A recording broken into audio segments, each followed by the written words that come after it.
আমরা এর আগেও একাধিকবার তাদের কাছে আমরা অভিযোগ জানিয়ে এসেছিলাম, সাইবার আক্রমণের মধ্য দিয়ে অস্থিতিশীল করার চেষ্টা করেছে।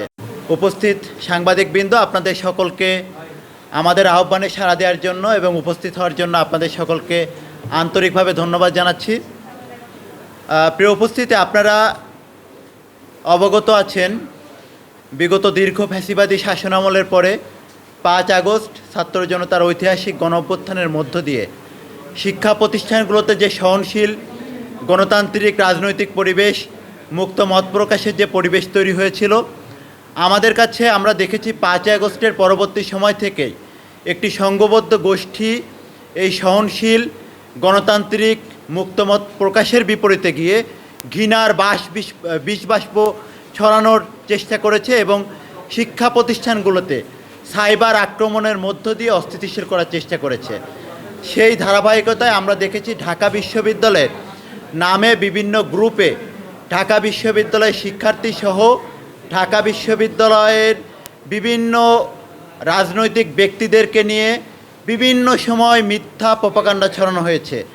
আমরা আসন্ন যে ডাকসু নির্বাচন আগামী 9 সেপ্টেম্বর, সেই নির্বাচনের আগে, নির্বাচনের তফসিল ঘোষণার আগে আমরা নির্বাচন কমিশনের সাথে যে আমাদের যে আলোচনা অনুষ্ঠিত হয়েছিল, সেই আলোচনায় আমরা নির্বাচন কমিশনকে জানিয়েছিলাম যে আসন্ন ডাকসু নির্বাচনকে সুষ্ঠু, উৎসবমুখর, অংশগ্রহণমূলক করার জন্য এই ঢাকা বিশ্ববিদ্যালয়ের নামে যে গ্রুপগুলো আছে সেখানে যেভাবে বিভিন্ন রাজনৈতিক ব্যক্তিদেরকে নিয়ে যেভাবে সাইবার বুলিং করা হয় এবং ভিন্ন মতকে যেভাবে নোংরা আক্রমণের মাধ্যমে দমন করার চেষ্টা করা হয়, এটি কোনোভাবেই একটি লেভেল প্লেইং ফিল্ড নির্বাচনের জন্য তৈরি করতে পারে না এবং এটি বাধাগ্রস্ত করবে।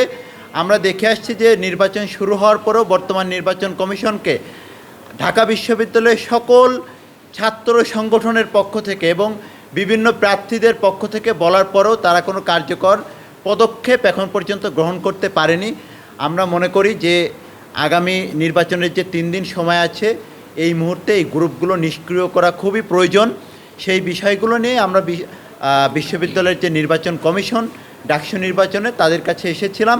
আমরা এর আগেও একাধিকবার তাদের কাছে আমরা অভিযোগ জানিয়ে এসেছিলাম যে আপনারা এই গ্রুপগুলোকে নির্বাচনের সময় পর্যন্ত অন্তত নিষ্ক্রিয় রাখার ব্যবস্থা গ্রহণ করেন, কেননা তারা এই গ্রুপগুলোর যারা মডারেটর তাদের সাথে অফিসিয়ালি মিটিং করেছে। যেহেতু তারা আমাদের বিশ্ববিদ্যালয়ের ভাই অথবা বোন, তো আমরা চাই যে একটি লেভেল প্লেইং ফিল্ড এবং সকলের জন্য একটি উপযুক্ত অংশগ্রহণমূলক পরিবেশের জন্য এই গ্রুপগুলো এখন নিষ্ক্রিয় রাখা প্রয়োজন, যাতে কেউ এই গ্রুপগুলোর মাধ্যমে কোনো মিথ্যা প্রপাগান্ডা না ছড়াতে পারে এবং ঘৃণার যে বিষ বাষ্প ছড়ানোর চেষ্টা হয় সেটি যাতে কোনো প্রার্থী কিংবা কোনো সংগঠনের বিরুদ্ধে ছড়ানো না হয়।